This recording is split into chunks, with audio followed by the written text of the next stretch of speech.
Okay, motion to adjourn from executive session and return to the regular business meeting. Do I have a motion? Second? Second. All in favor? Aye. We are out of executive session. Okay. So we have proclamation certifications from the floor. We have proclamation for recognizing Deptford Town Road, World No Tobacco Day, and Eagle Scout recognition. Do you have a motion to adopt the proclamation? So moved. Second. All in favor? Aye. Okay. The recognition and restoration of Deptford Town Union Cemetery will be sent up to be read there. No world. Can we just make a comment on this? Sure. Okay. That is a, do we have a copy of that? For those in the audience. I know there was something here on it. Do you have a copy of it? Oh, here we are, recognizing restoration of Deptford Town. There's something very important about this one. Cemetery that's been looked after by people who abandoned it a long time ago. And it recognized the volunteerism of Edward Van de Berg and his son Daniel. Ed just passed away on Friday. And it's unfortunate that we do this at this time, but anybody who knew the Van de Bergs or know the Van de Bergs know their dedication to their community and to this particular project. I just want to point out that he was a fine gentleman. He's actually on Sunday is his funeral. But I just wanted the audience to know that he's a fine man. He's unfortunate this is happening at this time. That's thank you. So, Tracy's still here? Presentation here? Yes. I brought our whole group with us, if that's What's okay. that? We get passionate on it. Go ahead. You want to pass them out first? No, we're good. Actually, we have members of our Youth Tobacco Action Group from Right. Sussex County who are here Excellent. to accept the proclamation with us, so we're very excited about that. We have our students from Kittatinny, Sparta, and Newton. He just complimented him. Was the Republican enforcer for Come on, guys. Sussex Township. Relied on So who smokes? documents he filed. I guess that's what it's And I also have Ayla. She's our County Youth Tobacco Action Coordinator Great. at the Center for Prevention. Is there anything you want to say first, and then I'll read this, and then I'll get onto my passion. Right? Well, just on the behalf of Center for Prevention and Counseling and Tobacco for a Healthy Free New Jersey, I would like to thank everyone for accepting this and passing this proclamation for us on behalf of World No Tobacco Day. That's a lot to say. No, you said it very nicely. I was born in the 50s, so damn near everybody smoked. I mean, if you take a look at any of the TV shows from the 60s, I mean, Johnny Carson was sitting there smoking. Every place you went, we used to refer to the bathroom at this high school when I went to school as Marlboro Country. And anybody who's around my age knows what I'm talking about, right? Right. You know what I'm talking about. Sadly, In the 50s. we were sold a bill of goods. A lot of people were sold a bill of goods. I smoked for a couple of years when I was in those years, but I feel that it's been almost 50 years since I've had a cigarette. But I did lose my mother and my father to cigarettes. My father smoked, and he brought on a heart attack, and at a very young age, he had 36 years old. But 3/4 packs of cigarettes was nothing unusual in those days. My mother later in life was COPD, and I'll tell you, if you have a choice between going with a heart attack or a COPD, pick the heart attack. It's a cleaner way to go. We all know somebody. We see all the oxygen tanks. During Hurricane Sandy, I helped with Sylvia, handling things in the south part of the county. And one of the biggest things that we had to find was oxygen tanks. So many people have COPD. So many people, once you get started on cigarettes, it's not an easy way off. It's not at all. It just gets into you. It becomes part of your life, becomes part of your culture. Everything that you eat, everything that you sleep, your timing in life, all wraps around cigarettes. So I am very passionate about this. And I was not the one that was asked to do this. Sylvia said to me, would you do this? And I said, I'm going to get passionate though. I'll read this, these are words.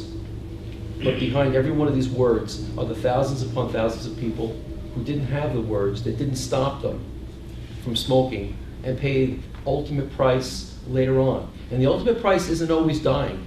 Ultimate price sometimes is years of just trying to catch a breath. Anybody who knows anybody with COPD, especially advanced COPD, knows what I'm talking about. Whereas tobacco smoking is the leading cause of preventable death in the world. Whereas, I'm going to cut the whereas after this one, I'm not a whereas guy. Exposure to tobacco smoke is known to cause lung illness such as cancer, chronic obstructive pulmonary disease, COPD, asthma, pneumonia, bronchitis, lower respiratory infections, and has been linked to tuberculosis deaths.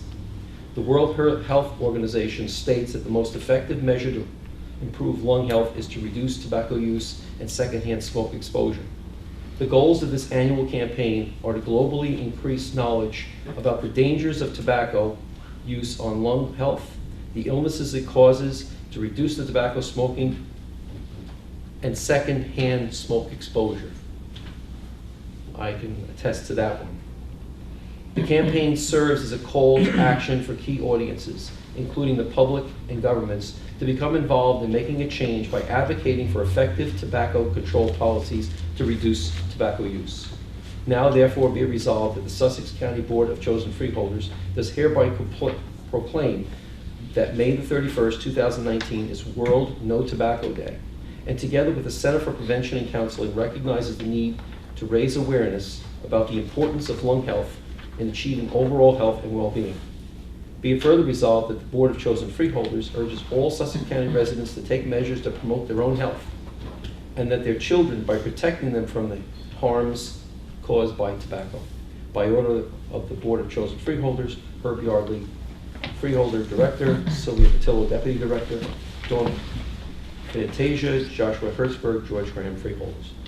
I just, like I said to you, about a year ago, I watched my mother pass away because of smoking. That was it. That was it.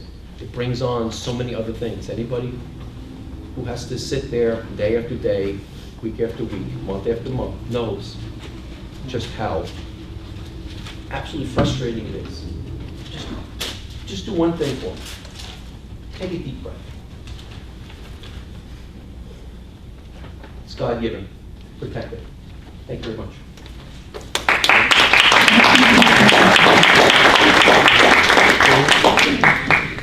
I took a picture of somebody's face with the microphone last time. You got a microphone picture? I got a microphone picture.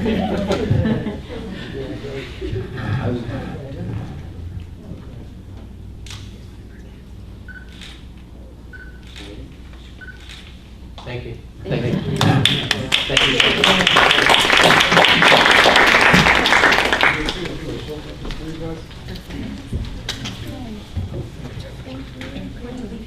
He's on his way. Thank you. Thank you very much. Yeah. Is that the same? No, they're different. Oh, okay. Thank you. Thank you, guys. Thank all of you. Good job. Thank you.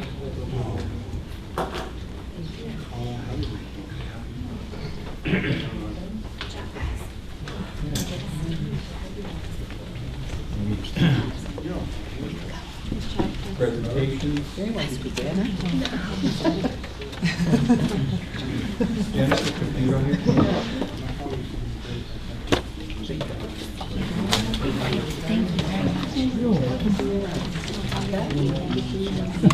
Kim Wall? I don't see Janice. We might have gotten concerned with her heavy rains. Okay, we'll see. We'll see. Maybe mail those to them. Okay. Public hearings. Moving on. None. Public session from the floor. Comments are limited to 5 minutes or less and must only address issues regarding agenda items. Please state your name and print your name and municipality on the sign-in sheets. Anyone wishing to address the board, please step forward. Please put your name, state your name, and write the address down.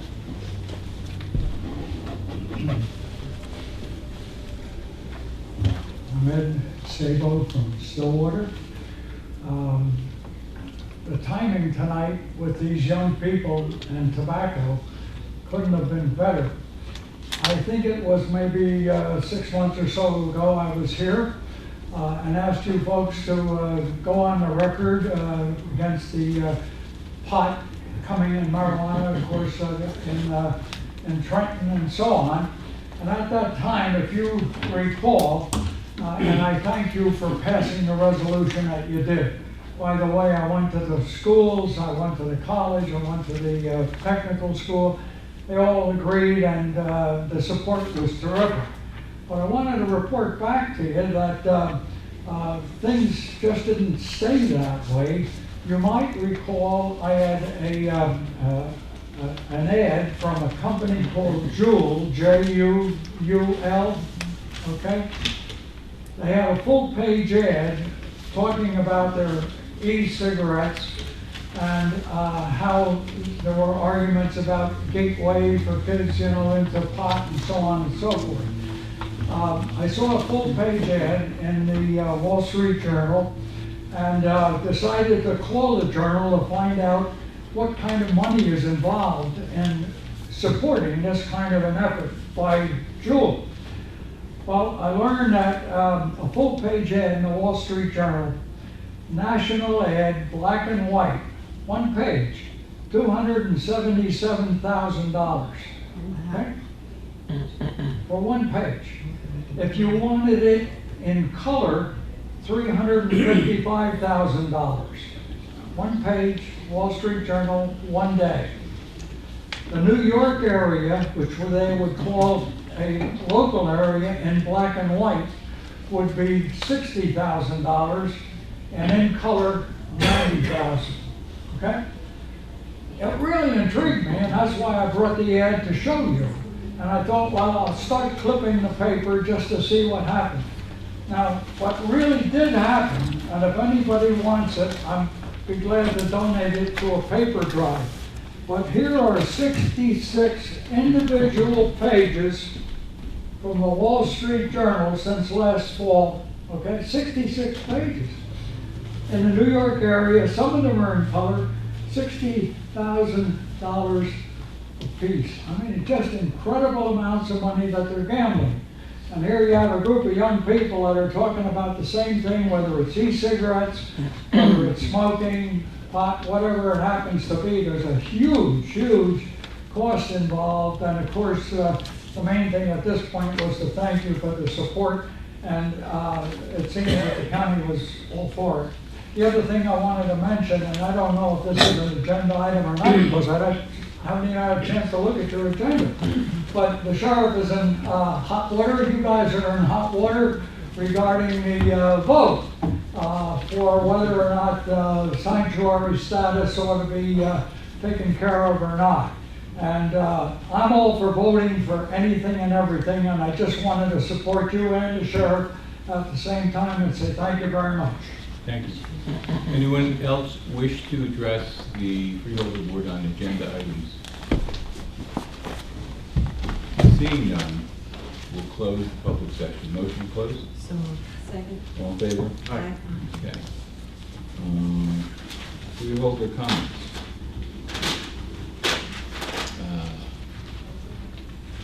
Dawn? Okay, when we had first received our information, I knew this meeting, may run longer with our executive session and whatnot, so we're asked to keep our comments to a minimum.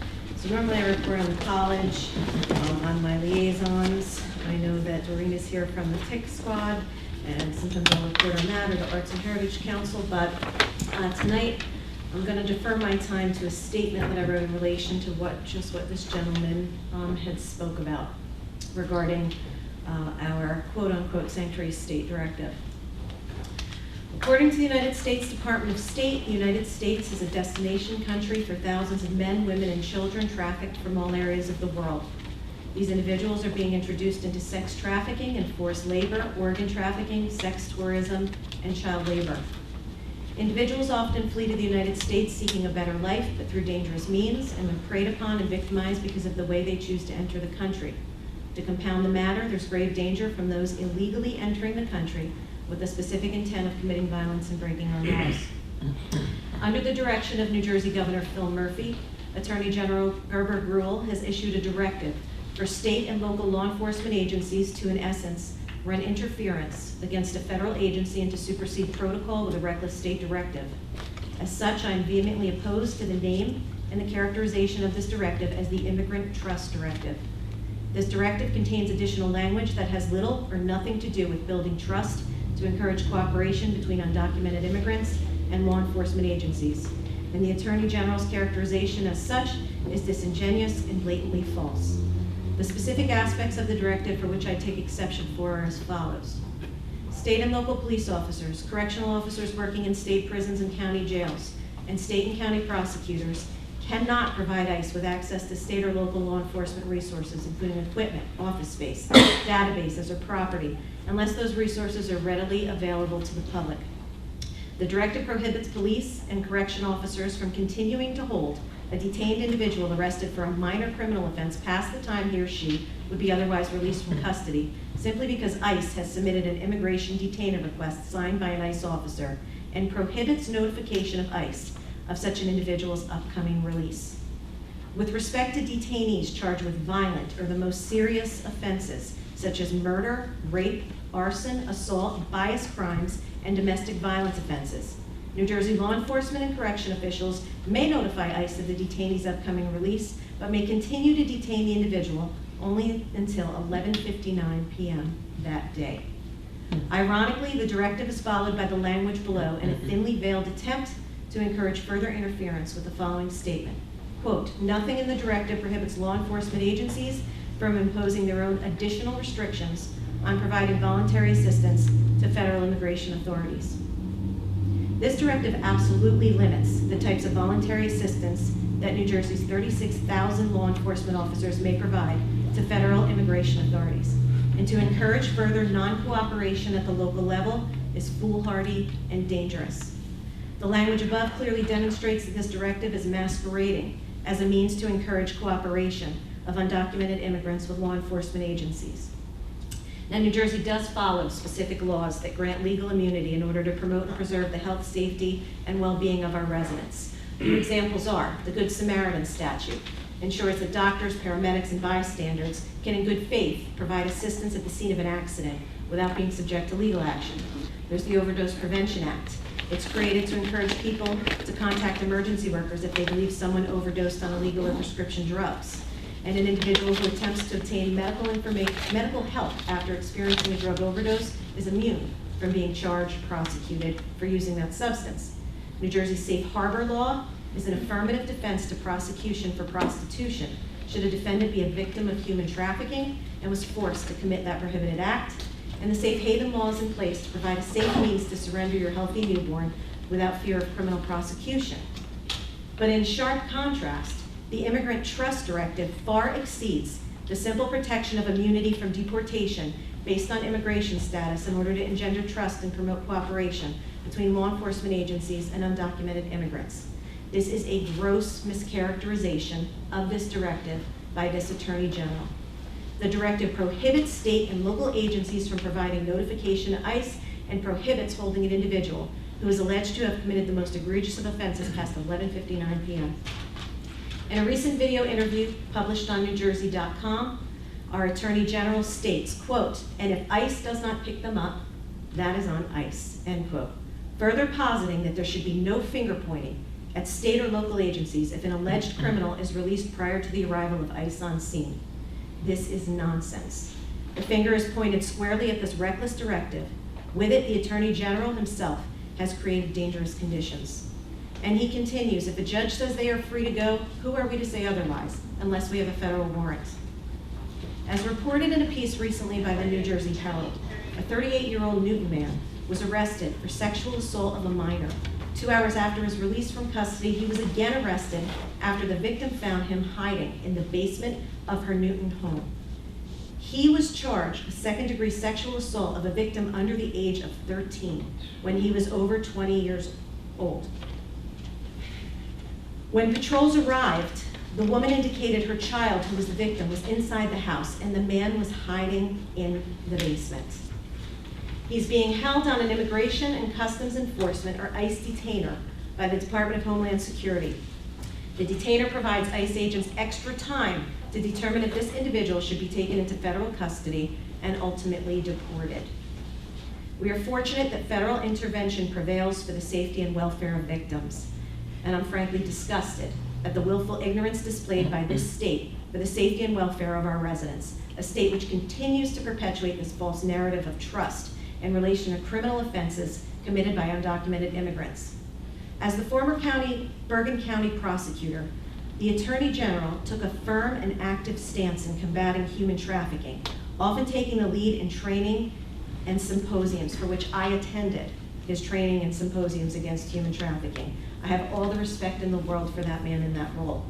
However, why now would he issue a directive that further endangers those undocumented victims of crime and endangers the population as a whole by restricting or prohibiting cooperation with the very agency dedicated to combating trafficking and smuggling? As outlined by the Department of Homeland Security, ICE's role in combating human trafficking is as follows. ICE works with its law enforcement partners to dismantle the global criminal infrastructure engaged in human smuggling and human trafficking. ICE accomplishes this mission by making full use of its authority and expertise, stripping away assets and profit incentive, collaborating with U.S. and foreign partners to attack networks worldwide, and working in partnership with non-governmental organizations to identify, rescue, and provide assistance to trafficking victims. It is my belief that our county and local agencies need to fully cooperate with ICE so that any undocumented individuals with criminal offenses are deported, and the residents of Sussex County have the right to have a voice on this issue. The state continues to let the people of Sussex County down. From that shameful display in Vernon Township this past week by the DEP Commissioner McCabe regarding illegal and hazardous dumping in Vernon, to grossly inequitable school funding through the School Funding Reform Act, to the crippling restrictions of the New Jersey Highlands Act. How many more times will the state of New Jersey turn a blind eye to the safety and welfare of Sussex County?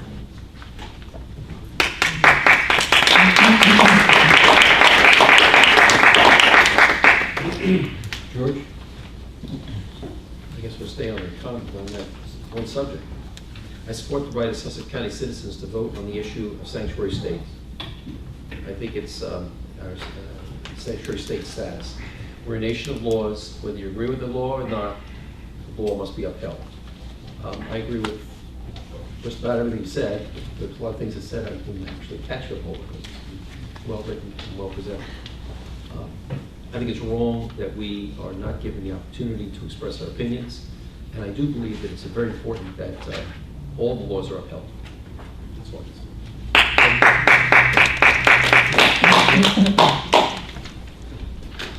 I have a short statement. Ordinary, hardworking citizens in Sussex County are angered by the overreach of the state to prevent our sheriff from following federal laws and preventing ICE from enforcing them. That is why our ballot question is so important. Our voices in Sussex County need to be heard. We, the people, should set the principles that govern our state and our county, especially on laws that directly impact our security and our public safety. But interesting enough, right now there is a backlash rising up in different states against sanctuary status. And California is definitely one of them. There are cities in California that have already sued their state, and they are involved with federal lawsuits. I strongly believe that Sussex County should join the anti-sanctuary revolt and petition the federal government to assert their authority in the courts on all immigration matters. Thank you.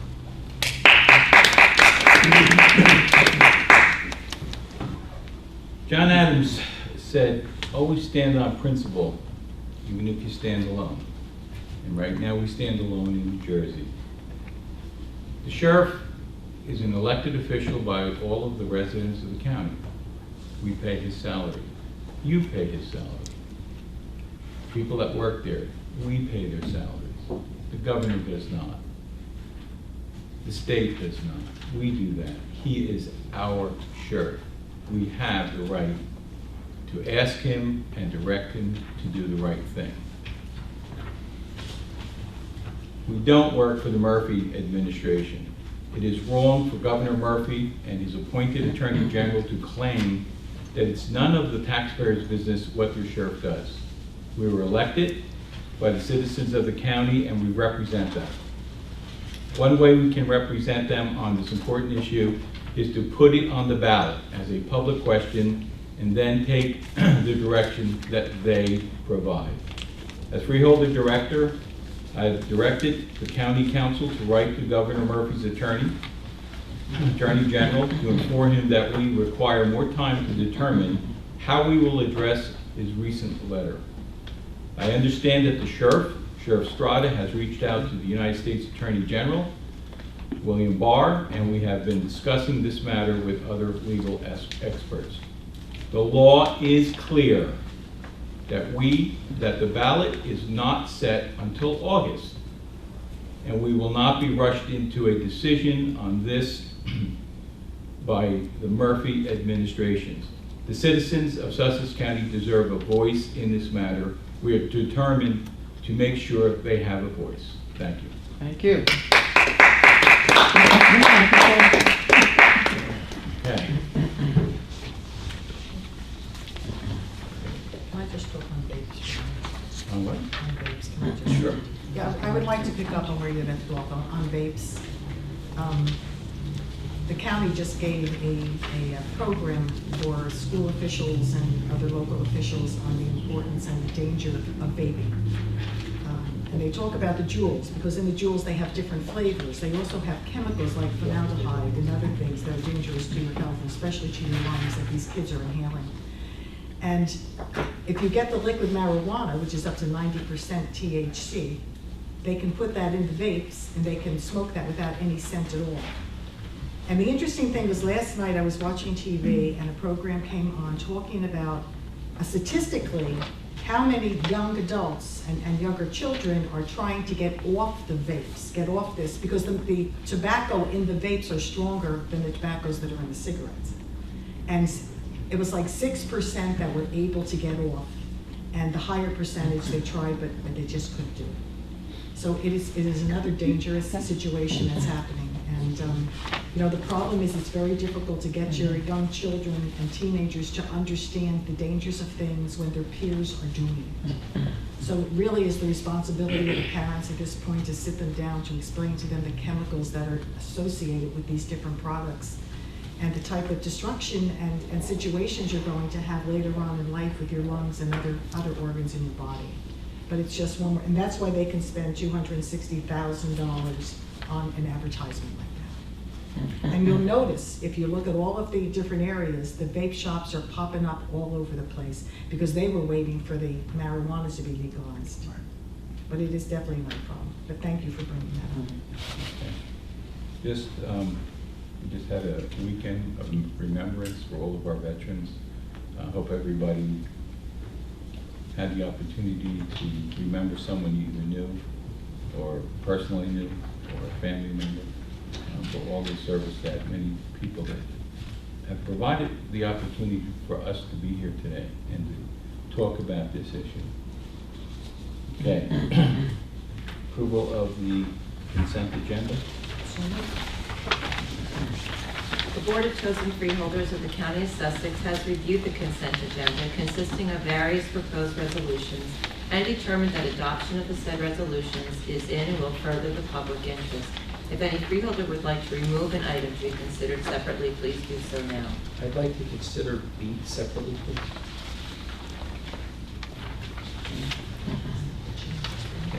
Okay.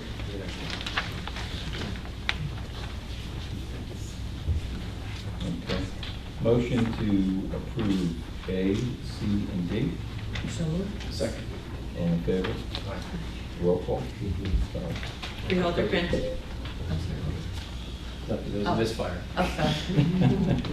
Freeholder Fantasia? Yes. Freeholder Graham? Yes. Freeholder Patillo? Yes. Freeholder Director Yardley? Yes. Mr. Graham. Comments on B? Oh, my two sons both work for Denville Wine Painting, which is involved here. I always abstain from that one, that's why. Okay. We have a motion for resolution D. So moved. Second? Okay, roll call. Freeholder Fantasia? Yes. Freeholder Graham? Abstain. Freeholder Patillo? Yes. Freeholder Yardley? Yes. Approval of the minutes, motion to approve the minutes, regular minutes, May 15th, 2019. Do I have a motion? So moved. Second. All in favor? Aye. Motion to approve executive session, May 15th, 2019. So moved. Second. All in favor? Aye. There are no appointments or resignations. Resolutions. Resolutions, motion to adopt resolution 80E. Motion. Second. All in favor? Award of contracts and change order bids. The Board of Chosen Freeholders of the County of Sussex has reviewed the award of contract change order bids consisting of various proposed resolutions and determined that adoption of the said resolutions is in and will further the public interest. If any freeholder would like to remove an item to be considered separately, please do so now. Motion to adopt the contracts A and G. So moved. Second. Okay, roll call. Freeholder Fantasia? Yes. Freeholder Graham? Yes. Freeholder Patillo? Yes. Freeholder Director Yardley? Yes. Resolution payment of bill list, May 29th, 2019. Good motion. So moved. Second. Roll call. Freeholder Fantasia? Yes. Freeholder Graham? Yes. Freeholder Patillo? Yes. Freeholder Director Yardley? Yes. And personnel, resolution authorizing personnel agenda of May 29th, 2019. So moved. Second. Discussion. Is there anything that Greg would like to share with us regarding the personnel agenda? I know it's not a particularly long agenda this time. Yes, both of the requests are made with the recommendation of the surrogate for the one advancement and the other from the county engineer for the Department of Engineering. Both of these were reflected in the county's 2019 budget. Motion to adopt, Where are we? 17. It would just be a roll call vote in this. Roll call vote. Freeholder Fantasia? Yes. Freeholder Graham? Yes. Freeholder Patillo? Yes. Freeholder Director Yardley? Yes. Administrative report. Yes, thank you very much. I'm pleased to report, as previously shared with the Board of Chosen Freeholders, that the county has just received its ratings for the debt that it's about to sell for both long-term bonding as well as our short-term notes, and that our ratings were confirmed by Standard & Poor's at AA1, which is the highest rating that Sussex County would expect, given a variety of economic factors, and including the diversity of our tax base. That's the rating for our long-term bonds. And then also that we received an SP1 plus for our short-term financing, which again is the highest rating that Standard & Poor's would grant for the type of debt that the county is looking to sell in terms of the short-term loans. Council? Just quickly, please, with regard to that extension request that I'm going to do, that includes being able to coordinate that with counsel for the clerk. And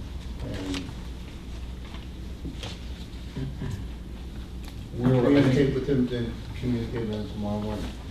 Okay, Yeah. but we expect the request to go out either under our letterhead, however that's. Well, it'll probably be both, because the letter went to the clerk. Okay. So most likely be both. Thank you. Two letters. Anything else? Thank you. Okay.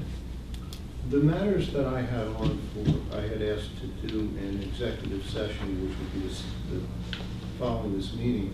I just want to say there's no substantial change in those matters that really necessitate, that you don't know about, or that would necessitate that executive session, so we could pass on that if you want. I'd recommend that we do, actually, unless somebody has a question for me. I do have a question, so I'm going to be Okay. the stickler, and we will go into executive question, executive session Okay. at the end. New business, unfinished business? We have none. New business? None. Public session from the floor. Everyone is asked to keep their comments to 5 minutes. Please state your name and print your name and municipality on the sign-in sheet. Okay, motion to open the floor for public comment. Second. All in favor? Aye. Open to the floor. Anyone that wishes to address the board, please come forward, state your name, and please sign in. Thank you. Pen's on the floor there. Here, I saw it. That's a trick thing that happens every time. Not perfect. I'm sorry, could you repeat that? Ray and Gerard.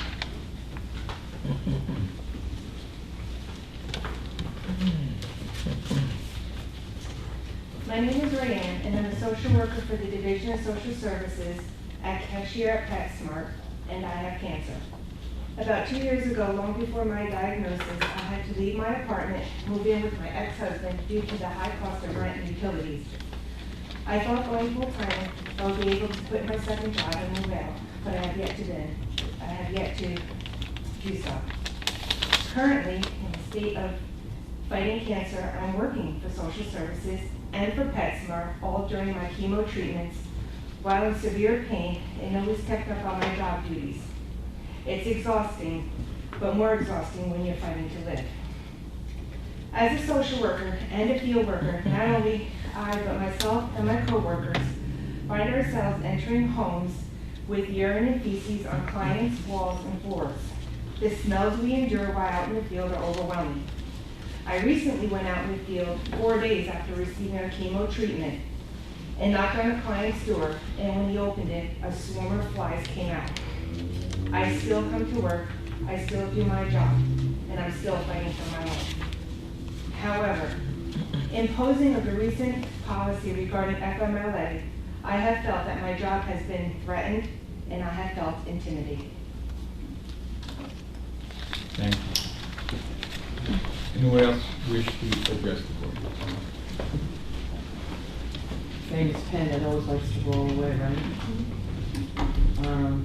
Doreen Edwards, Vernon. Just a quick question on two things. Is the Freeholders going to join in opioid litigation, number one?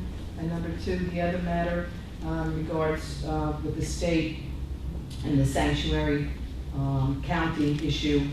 Are there any other counties in New Jersey that has this issue going on? And if so, do we plan on joining forces maybe to lessen the amount of litigation and cost?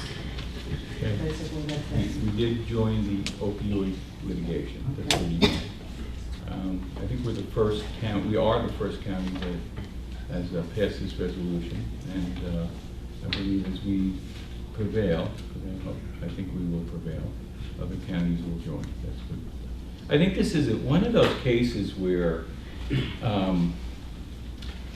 you're standing up and you're saying, I'm going to put my hand up. And people want to put their hand up, but they're intimidated. And I think that we'll deal with this issue, and maybe less people will be intimidated about saying, hey, we think what the Murphy administration is doing is wrong. Very interesting. Thank you. Thank you.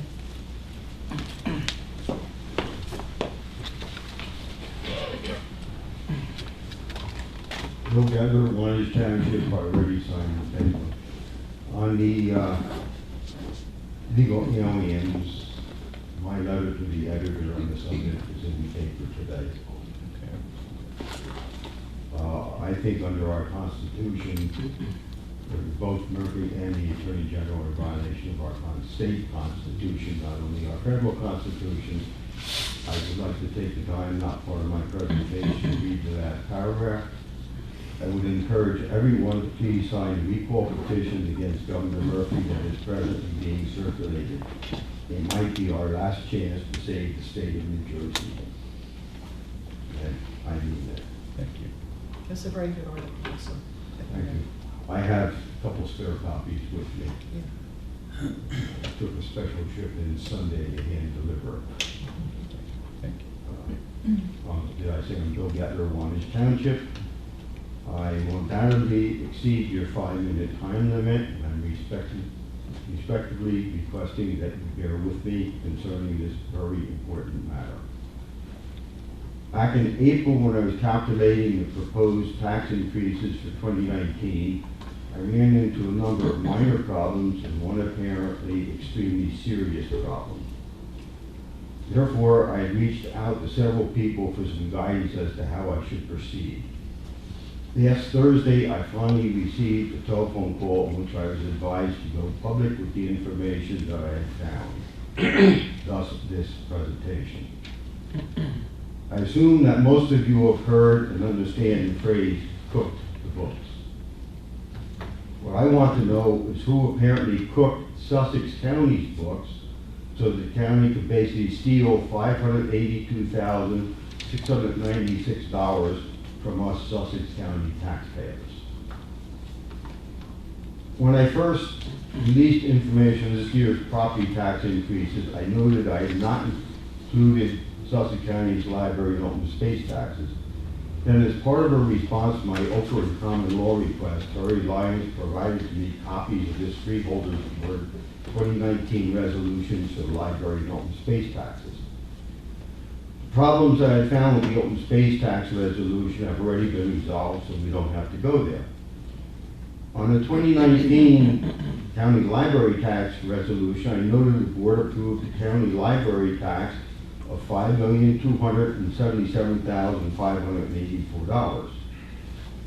On the 2018 county library tax resolution, I know the board had approved the county library tax $4,930,866. Therefore, for 2019, there was a $346,718, or 7.32% tax increase. Obviously, this is a very substantial tax increase. Then I referred to 2018 abstract ratables for Sussex County, where I found that the county library taxes apportioned was $5,576,263, not the $4,930,866 that had been approved by the freeholders. Why not?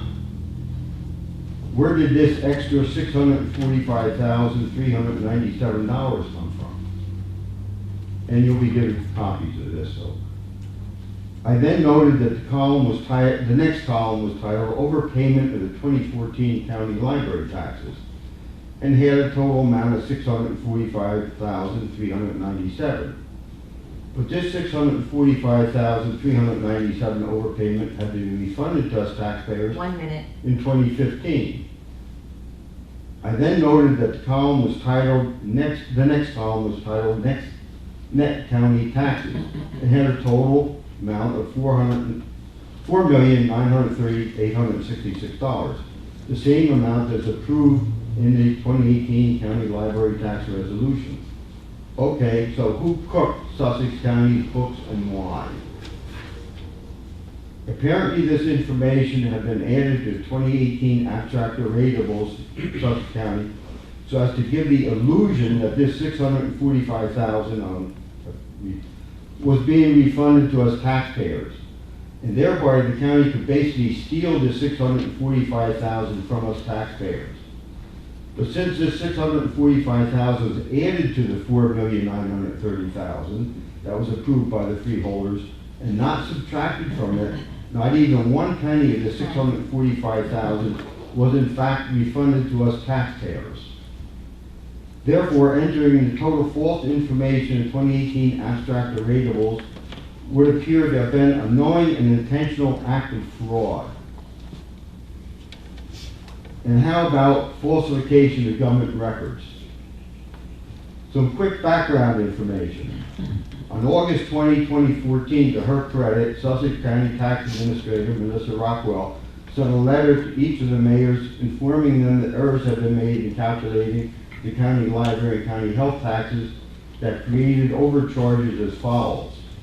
Quote, county library tax, $4,970,000 versus $4,322,000, a difference of $645,397. There's that $645,000 again. County health taxes, $2,751,000 versus $2,231,000. I'm leaving digits off. for a difference of $519,000. The total, $1,165,392 in overcharges paid in the third and fourth quarter of 2014. On 22 September 2014, I released information pointing out that in fact the error was $1,748,088, or 1.5 times the $1,165,000, because the 2015 preliminary tax bills are based on one half of the 2014 tax bills. Therefore, without going through the math, the county library overcharge is $322,000. The county health overcharge is $252,000, a total of $582,696. Overcharges paid in the first and second quarters of 2015.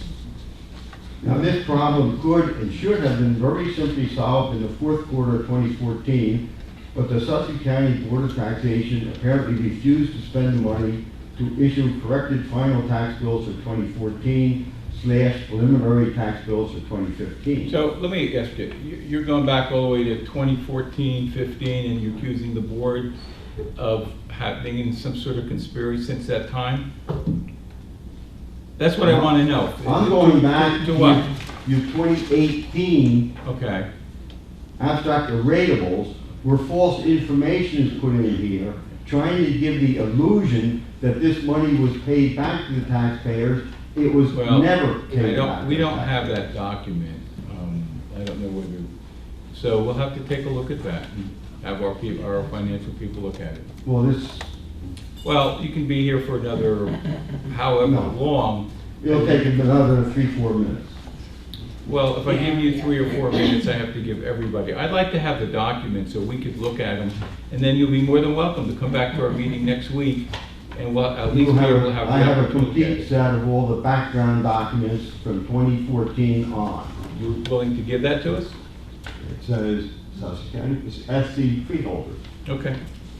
Thank you. Well, I would like to read the last part. Bottom line, we need for this 2015 overcharge of $582,690 to finally be refunded to our Sussex County taxpayers, not stolen by the County of Sussex. I am requesting that this freeholder board immediately request a formal criminal investigation to determine who apparently cooked Sussex County's books so the county could basically steal this $582,000, not $645, from us Sussex County taxpayers. This criminal investigation should include every county official who might have been involved in soliciting for or planning for the cooking of the books, or who had knowledge that the books were being cooked and who failed to go public to stop it. Isn't falsifying government records a criminal offense? Isn't fraud a criminal offense? What about conspiracy to commit fraud? What about stealing $582,000 from its taxpayers? Isn't official misconduct a criminal offense? But then this freeholder board might have a problem as to whom it requests to do this criminal investigation. Isn't the county sheriff presently in a joint campaign for re-election with a member of this board? Would this be considered a conflict of interest? Mr. Gettler? Thank you. Let me have the copy. Appreciate it. Thank you. Anyone else wish to address the board?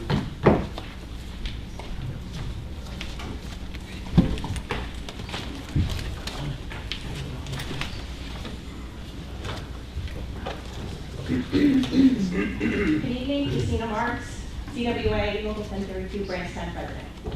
I wanted to take a moment to add to some of what one of our members, Rayanne, just spoke about a little while ago. I wanted to briefly bring up a specific concern regarding the county's recent policy changes to the way they handle family medical leave with employees, because they do feel threatened and they do feel intimidated and they do feel like they are being pressured to give information for their diagnosis or their health conditions to the county. Myself and our staff representative met with the Director of Employee Services on April 30th to discuss FMLA in relation to a settlement agreement the County of Sussex entered into with the Department of Labor and a new policy that was being implemented. We expressed concerns about implementation of this new policy as it contradicts certain provisions in our collective bargaining agreements. I also expressed concerns at this meeting because there was constant talk of a new policy. As of April 30th, staff had started to be trained on this new policy, and we were advised of additional dates that staff would be trained again on this new policy. As of today, it is acknowledged that this new policy still has not been written. The Board of Chosen Freeholders are the policymakers for the county, so we question how is a new policy that has not been written has been implemented now and its staff is being trained on it when it could have potential compliance issues with the county's bargaining unit contracts. I went a step further and did submit an open request for the executed stipulation of agreement, which we were advised the county entered into, and that was the basis for this new policy change. That was not given to us at a previous meeting, and I had to look for that. It was noted that the executed stipulation of agreement was signed by the county administrator on May 13th and by the Department of Labor on May 17th. In this agreement, it obligates that the Freeholder Board will approve this new policy by June 30th of 2019. I asked the Freeholder Director if this stipulation of agreement and policy has indeed been reviewed in its entirety by the Board and approved. Because what it seems like at this time, and review of past Freeholder minutes and coming to the Freeholder meetings that I've been to, that it hasn't even been brought up for discussion. So we question, are the Freeholders actually reviewing this policy and approving the implementation, or is Special Labor Council and Administration becoming the new policymakers for the county? Thank you. Thank you. Anyone else wish to address the board?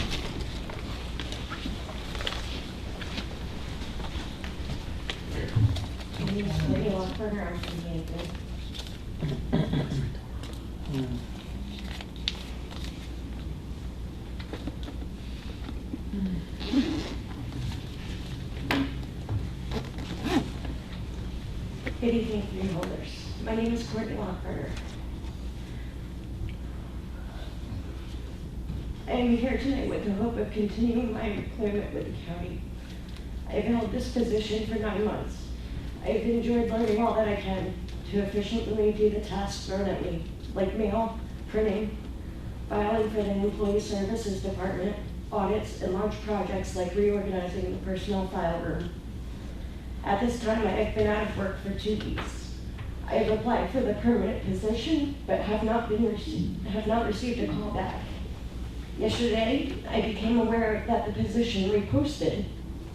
So this morning, I came in, filled out a new job application, and turned it in. Now I feel I am competing for my position here with the county to no avail.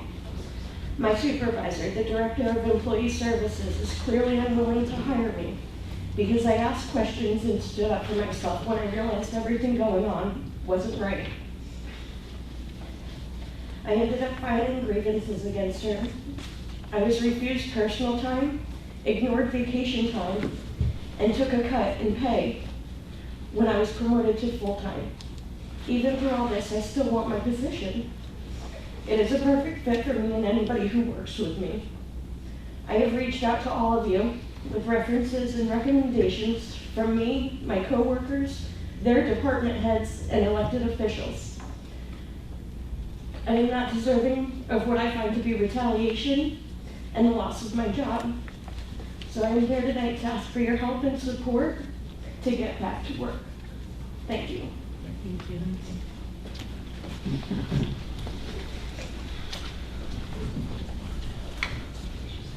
Yeah.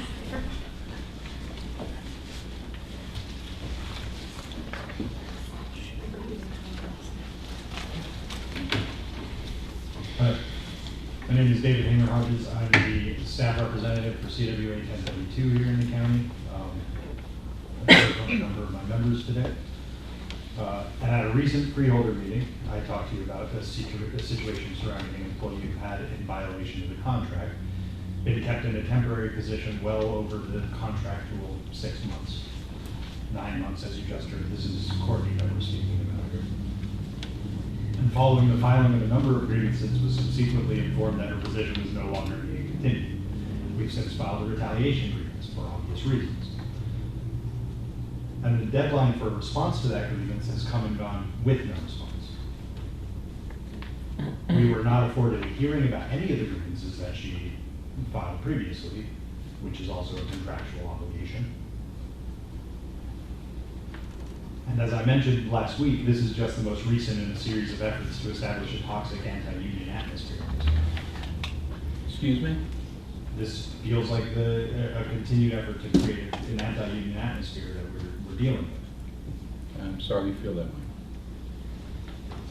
We've had to deal with reinterpretations of county policy or contract language that's been both vindictive and asinine. We've seen rapidly increasing costs to labor attorneys, on track to almost triple what the county has spent on labor costs before the changeover in administration. It appears this is being done to try to bully the union as contract bargaining has gone on. But we have persisted and we've won in spite of those efforts, and that's why I want to talk to you tonight. I want to give you an example of a recent decision we got in our favor as part of this anti-union campaign. Over a year ago, the union recognized an issue with how longevity was being given to members in the county.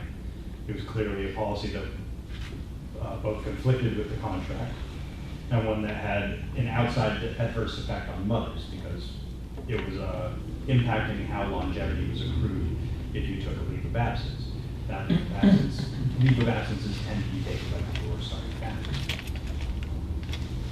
When we addressed this issue with the county administrator, following a long delay, we got back an interpretation that shocked us in its toxicity and how convoluted it was. As such, we ended up in arbitration.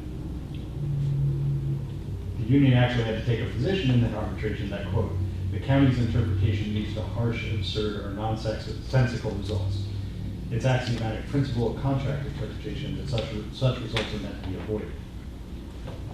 The arbitrator gave a resounding rebuke to the county on this decision, stating in the first two paragraphs of his opinion that there are three possible interpretations of Article 35. The first is that 5 years is calculated from the hierarchy, which makes the most sense in the position that we took. The second is that it's calculated by seniority date, which is what was being done in a brief interim period as we came in. And then the third was that 5 years of service doesn't begin to accrue until an employee completes a full calendar year starting January 1 to December 31, essentially saying if you're not hired on January 1st, you don't start accruing longevity until the next new year. Nobody gets hired on January 1st. That's a holiday. That was the position that the county took at that point. The arbitrator said, I initially reject the last of these three interpretations. There's no evidence that prior to Administrator Proff's response to this instant grievance on April 2018 that anyone ever contended that this was how Article 35 should be interpreted and applied. Neither is there clarity in contract language that would justify imposing upon the union an entirely new interpretation from what has existed over many years and under many different contracts. The arbitrator even noted that Administrator Poff didn't seem to have personal knowledge of how longevity payments were made, stating that based on the language Poff used, it's clear that he did not have any personal knowledge about the practice, but rather was informed of the reported practice. Informed from where? I don't know.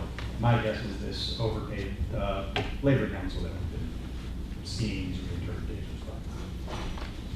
I have this view because we're in the middle of trying to bargain important issues collaboratively with the county.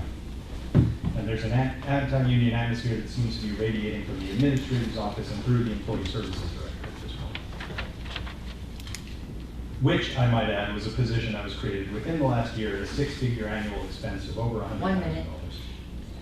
A position that was created and paid 17% above the minimum, which is not in accordance with the county policy, and without the required freeholder approval for either the creation of the position or that 17% above the minimum range. And for what? To spend 3 times as much on legal fees to lose arbitrations that could have been settled collaboratively? Or perhaps to see ULP's filed, which you can expect by the end of the week in terms of the issues surrounding Courtney Lockwood. Over the vindictive snatching away of a person's job because they stood up for their contractual rights. Or to dilute morale and try to bully the union away from the table. We don't see this as acting in good faith. We don't believe this is trying to create a collaborative relationship. And we think that it would be, that I would implore the freeholders to take a closer look at how relationships with county employees are being handled by the administrator and the director of employee services as they serve at their pleasure. Thank you very much. Thank you.